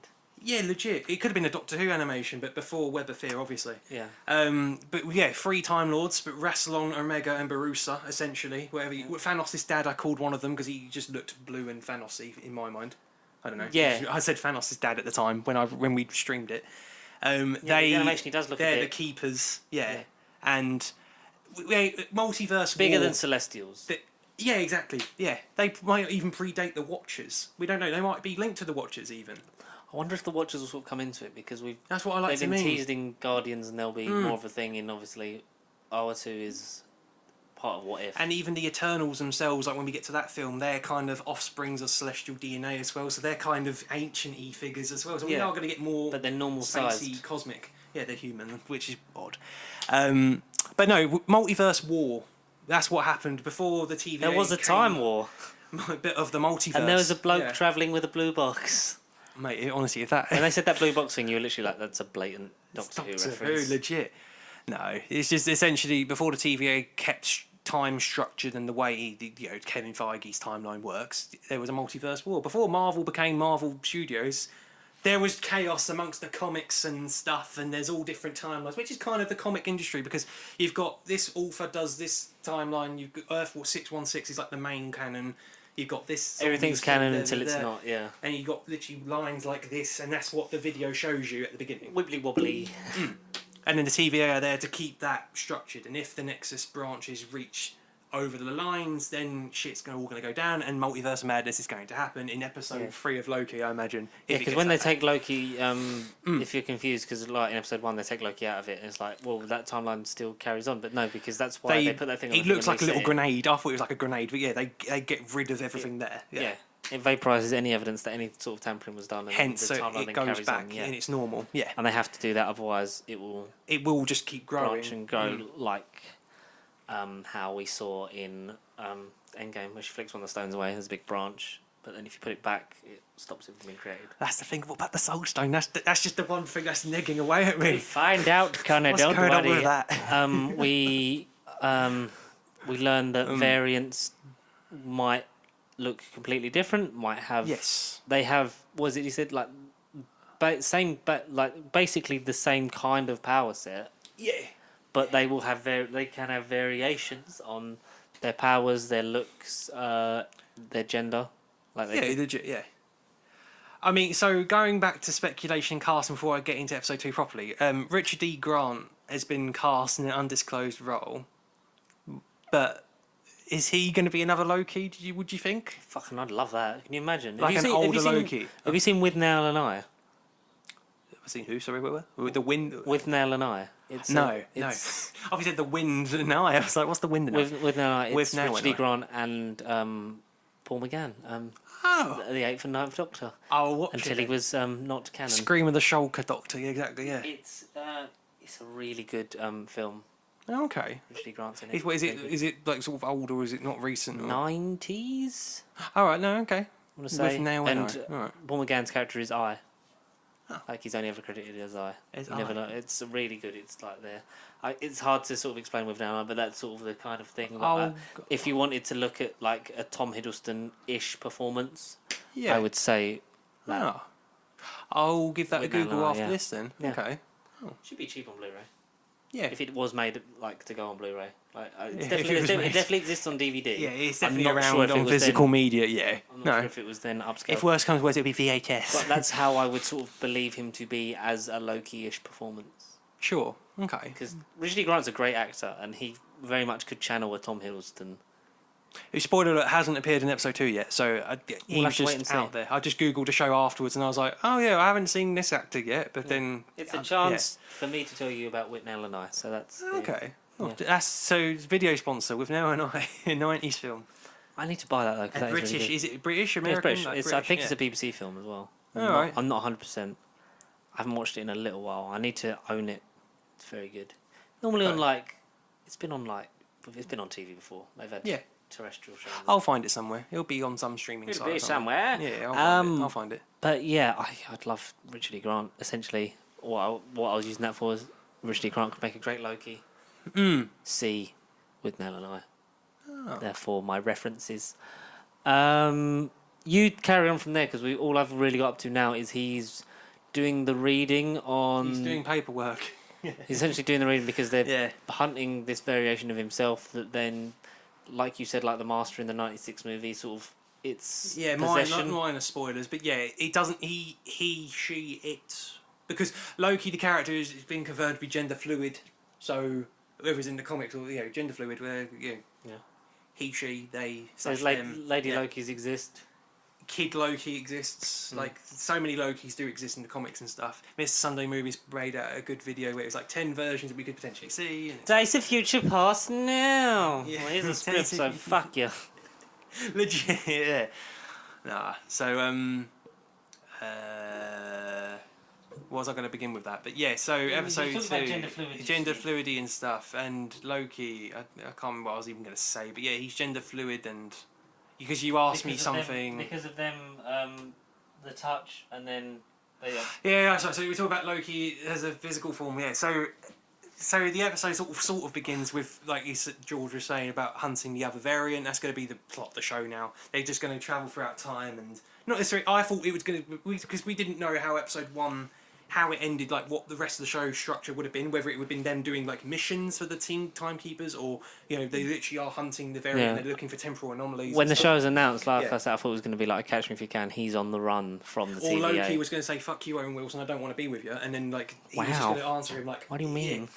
Yeah, but essentially they're now working together, and they've got to stop this other Loki. Yes, so minor giveaway. The variant they're after doesn't have a physical form as such. It's despite the cloaked person we've seen.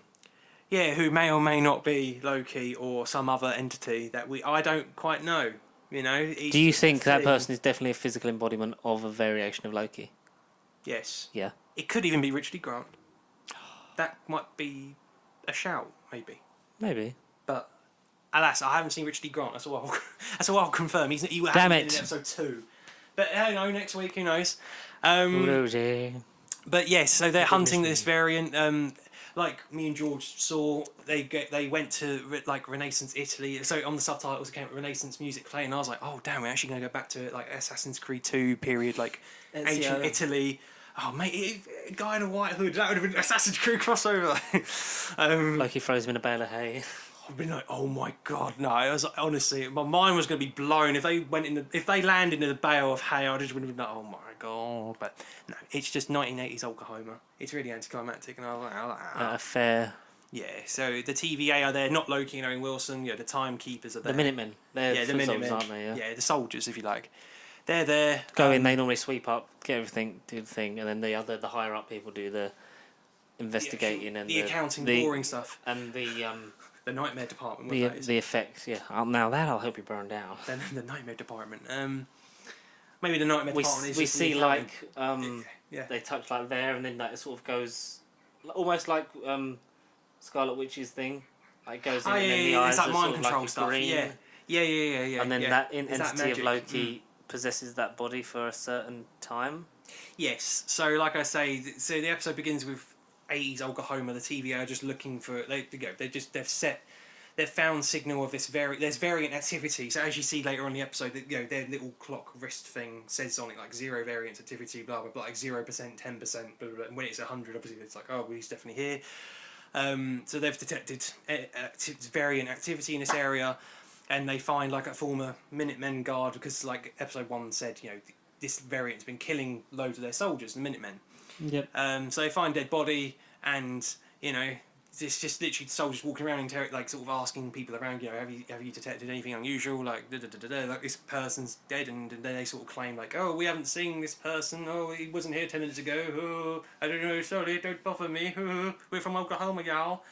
But then it's revealed that one of the guards was being controlled by this variant, and then all of a sudden there's a good fight scene with Bonnie Tyler's holding out for a hero, and she just whacks him with her baton and basically just kills Baton! them. Yeah, batons.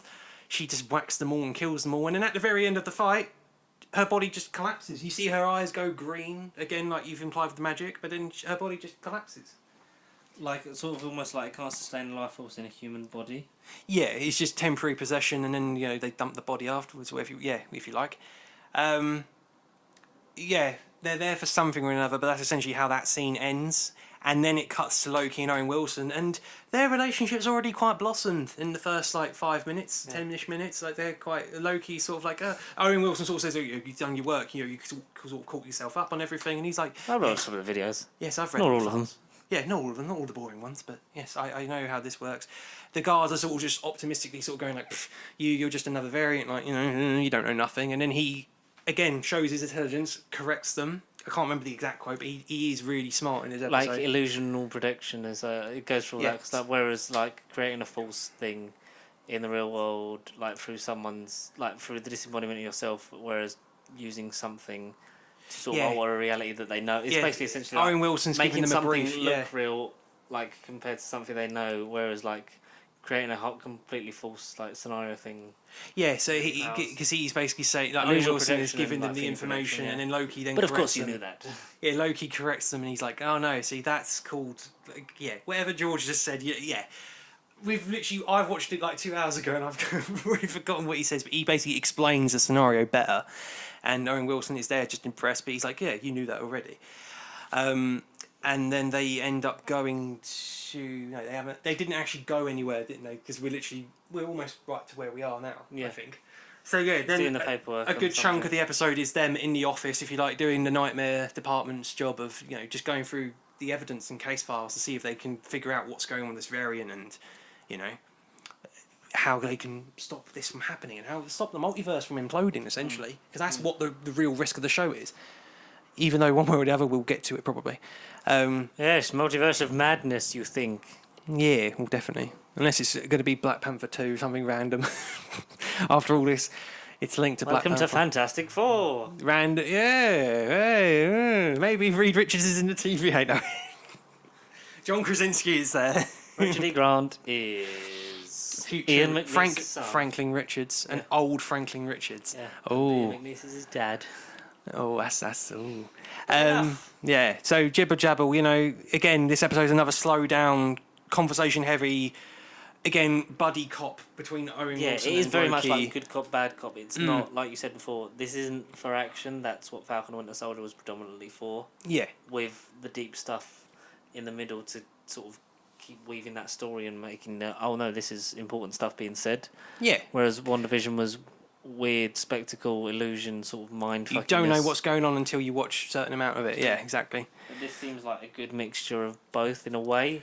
Not so much on the action side because it's not here. And like you say about the political themes and like what's important, like this is quite important and stuff. Like the important messages and stuff. This is again, these sort of messages get brought up again in this episode as well. Good. But more to do with the whole time structure and what it all means and belief. That's like the main motif I got from this. Like Owen Wilson, they have a conversation later on between like Owen Wilson and Loki have a conversation implying like what they both believe in. Like say Owen Wilson, all he wants to do, like he talks about the 90s and talks about how like Earth history and human history has been great, but in the 90s there was this perfect period, according to him, where they invented the jet ski, and he said all he's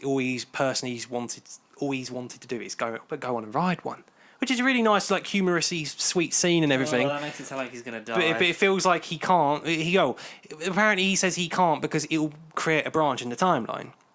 Yeah, I don't quite understand how, a person from the future will just poof there and it's like, oh no, you're being naughty, you're going to disrupt the end of the world.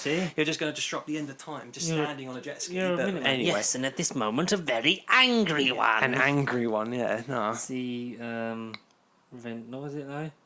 Attack of the Cybermen. That's what I was trying to be like. Anyway. But yeah, they have a humorous scene together, but then Loki brings up the very important subject, but that's what the TVA want you to believe, that you believe that they are structuring this one timeline and, this is... So like almost like a dictatorship, like they're trying to say, yeah, exactly. You must follow our rules for the perfect sacred timeline. Because then Loki... Because Owen Wilson's then corrected... Like, sort of bring up an interesting point from his point of view, saying, like, about time being written past, present, future. Loki's questioning about what happens at the end then, what happens at the very future, and then Wilson doesn't really have a proper answer for him, but he's just like, well, time is still working on it, it's a work in progress, which isn't really an answer, but because the future truly set. Exactly. Does time have an end? But that's like the meaning of life. That's like us in the real world. Like does our future does our future, not is in our personal life, but does time itself have an end? I know, like... That is really that's scary to think Like, about. it's that That's the kind of shit that keeps me up at night. Yeah, but it's that kind of heavy stuff that then, you know, you can take out from that show and go, yeah, time, the future, you know, nothing's ever set in stone, you've got to live in the moment, you know, all that malarkey, blah, blah, blah, blah. You know, great. Loki brings up these subjects, and then Owen Wilson doesn't really have an answer, but then Loki just takes it as a matter of opinion. That's what you've been brought up to believe in, you know, you believe the TVA to be good, and, you know, but then as he points out, because time's been written and, you know, the past is the past and they've got to protect the timeline and preserve it, the TVA are the only ones with the free will. You know, humans as we know it are written and, you know, they're... It's to be the way they are. Exactly. So, yeah, Loki does bring that up, and then, again, that conversation sort of gets abruptly cut off, but that's like the last point, and it's like, yeah, Loki, you've kind of... Because that's how I thought this show was going to go. The TVA aren't exactly going to be the angels that Owen Wilson's given them out to be. Like, what if Owen Wilson was on it? But from this episode, it feels like as if Loki and Owen are going to figure out that there's a bit of a conspiracy in the age. But that's my personal, like, prediction as to where it might go. Because I didn't know whether Owen Wilson was going to be, like, in on it or just using Loki, and then Loki's going to just outsmart them all and win time. But as the episode then goes on and they talk more about the case and, you know, all the stakes and implications and stuff, Loki does agree to earn Owen's trust and, you know, more importantly, save the timeline. That's good. So as of now, you know, that seems to be where they're on the same page, more or less. And that's like a huge chunk of the episode. Owen, like I say, Loki's like essentially in the library. They had a funny exchange with the receptionist and he's like, excuse me. Hi, and she isn't just on her computer, and she just looks in, shh, and he just looks. He turns around, sort of almost cheekily looks at the camera, almost as if he's breaking a full fall. Almost, it's not quite a full fall, but he does look. He's sort of turning around like, just tell me to shush, kind of thing, and he looks back and he goes, shh. And I was like, that's just random little exchanges like that. Owen Wilson has a chat with Martha's sister again, Ravonna. She's great. Yeah, well, but she, I don't know, she seems more mischievous and she seems to be using Owen Wilson. Like, Owen Wilson's just a victim of their scheme. This always gets better and better. Owen seems to be a victim of their schemes as much as Owen thinks he's, like, in charge and, you know, giving out these orders to his soldiers and Minutemen and stuff. Like, he just seems to be another pawn that they seem to be using. But then... I mentioned to George briefly off camera that Ravonna Houseclaw, where the fuck her name is, Ravonna Ravenclaw. I know it ain't Harry Potter, but we'll put that as a placeholder. She's Kang the Conqueror's girlfriend in the comics. Kang the Conqueror being Ant-Man 3. He's all about time, and maybe this sets up Quantum Mania. In ways, yeah, maybe it'll, like, post-credit cameo will be Kang the Conqueror. Hey, it's me, Kang. Maybe, but that's like another off-topic thing. But and so then that's most of the episode, and then essentially they then go to the Roxxon cart, like shopping centre from the trailer. Like, this is like the last act. Yeah, Roxxon being another comic Easter egg, which I won't tell you everything. Yeah, looking like because Roxxon are the ones that have like the hazmat suits that look like the Bumblebee things in WandaVision. So it's yes. It's from the trailer. It's that. Are they building up Roxxon? If Roxxon actually get used in live action, that would be so good. Well, you have to wait and see. But they then go to the shopping centre. They go to like their grocery store. I think that's what it essentially is. It's like freaking home base. It's boring. It's not a supermarket. It's one of the crappy ones. IKEA even. Big long supermarket. They might sponsor us one day. Not through choice. They detect activity. Oh, go to the supermarket. Let's stop this variant. And you see in the background that like Loki's trying to prove Owen's trust, and you see in the background like the security camera footage, and you see the hooded figure tampering the cameras and setting charges around the store because Owen Wilson and Loki split up, and they find multiple charges in this one shopping centre. So you're kind of thinking, so you're trying to delete IKEA from existence, and you're trying to delete this timeline. Like, why have you put so many charges down? Mm-hmm. So they're both. This is really interesting, guys. I love it. They're both walking around. Loki is with like the main Minutemen guard, if you like, the woman from the beginning who, like I say, got possessed earlier and fought those. So they find this random worker there who's just kind of muttering to himself in the corner. And then she touches him, sort of like, "Oh, you're okay." Da da da da. And then, unknowing, she gets possessed again, and she then bursts at Loki, and they have almost a fight scene. But before they fight, Loki then addresses it and goes, hello, me, I presume. Like, he knows what's going on and he knows it's the variant. But then he proposes an alliance and says, look, I've been buying you enough time.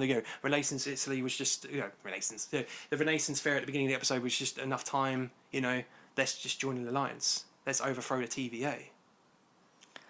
Ooh. He's trying to, outdo the Time People, which is another fault because this is villainous Loki. This isn't heroic Loki. This is early Loki. Even though he's kind of gone on that heroic journey, he hasn't had to live it for watching yet. the VHS. Exactly, he didn't live it, so He's still got to personally get there. Okay. But the thing is, whether or not he's just saying that to sort of get the variant's attention, or he's genuinely trying to outdo Owen Wilson and their Do we Time see Lord plans. who's under the variant's cloak? In the last 5 minutes? Who is it?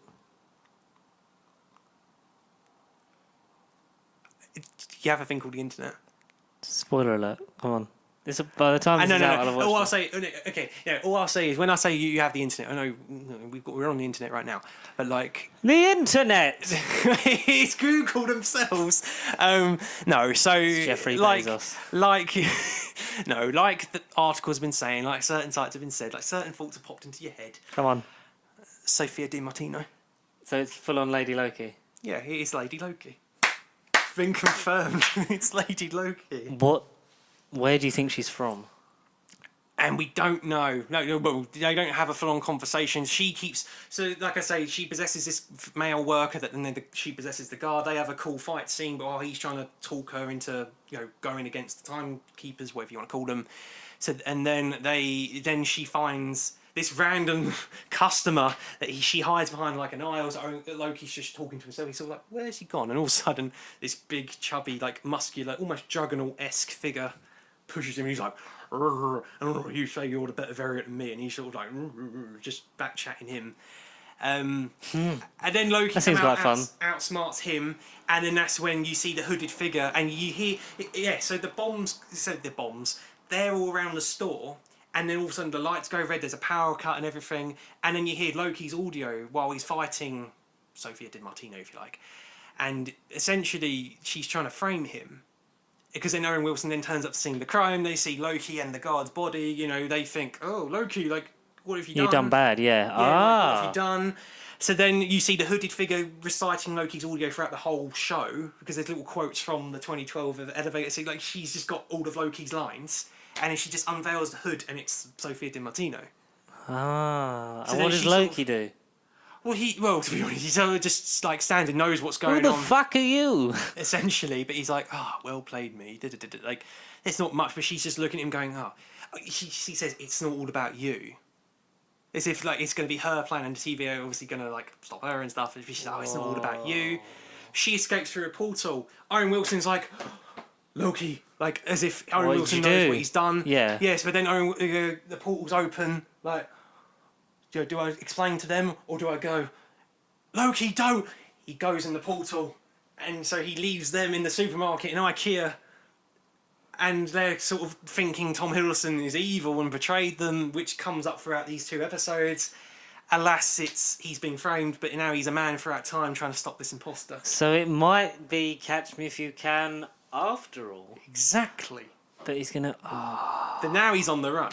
Now it's the original concept that we thought of oh shit, the Time Lords are after me. Let's like you say, let's cause some mischief. I don't want to do Generated to Jump her tweet. He's either causing mischief with Sophia, or he's now trying genuinely to stop her. I think he's trying to catch her, or he's being chased. Oh, that's kind of good. Where we left off. Literally, that's interesting. He escapes IKEA in the That's portal. interesting. He escapes the portal, and that's kind of it. Oh my. Well, that's there's Loki. There's no post-credit sing either. I sort of stayed in case there was going to be another audio thing, minute thing pop up, but nothing. Nothing at all. Oh, well, maybe episode 4, 5, 6, or 3, whatever happens in the next one. Well, that's the end of the first act. Was it? It is the first act. Well, I very much think so. Yeah. I mean, all right. Episode 2, you can kind of unscramble what I've said, and when you eventually watch it, you'll see for yourself, and you'll come to your own opinion on that fully. Because you'll hear the full conversations and the implications and the questions and the moral ambiguity and everything. I love moral ambiguity. But no, in a way, I don't know. Would I say it's better than the first? Certainly more interesting. It's just building on it. It's using the TV format to its advantage. their chemistry again is on point and it's developing, which is always good to see. Like Owen Wilson, Loki, they're on point. They're more friends. I can't wait for episode 3. Essentially, I can't wait for more Loki. 100%. What about you guys? How are you guys enjoying Loki? Let us know in the comments below. You can also get in touch with us throughout the week by following at Pacey Sheep across Facebook, Twitter, and Instagram, or emailing your questions to Pacey Sheep. Yeah, at nerdrivalcontact@gmail.com. Sorry, I'll stare into the abyss of time. I'd seen that's my timeline in various futures. I didn't know what to do. I got overwhelmed. And as always, thank you guys so much for listening and indeed watching this here Spoiler-free / spoiled review. spoiler-full nonsense that has been put onto you. We do apologise profusely. Our 3rd anniversary is coming up in 2 weeks from today. Yes, today. 3 weeks of the podcast. The channel was the 26th of June, so it's literally about then. Because by the time we'd filmed it and it'd actually come out, it was actually probably been a year. So Right, okay. it used to take Matt so long to film it and record it and edit it. So we do hope that you can get in touch with the 3rd anniversary. We've got some stuff that we're working on for that, so that should be very interesting indeed. We'll have some guests of some description. Oh.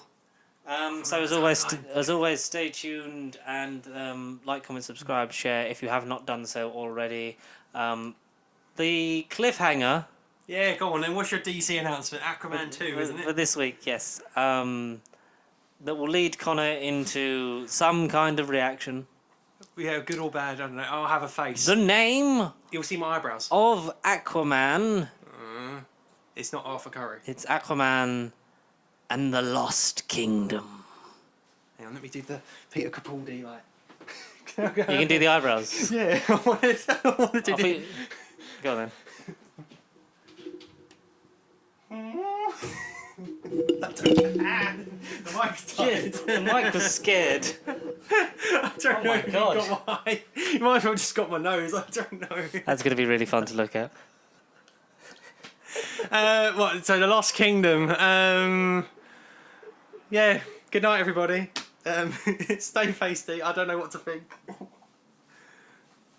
Yeah. All right. The microphone. I'm sorry, Mr. Mike. I'm sorry. In another timeline, I won't be editing to you. Oh my god, it stopped. It's. Oh no! When? I did that for nothing.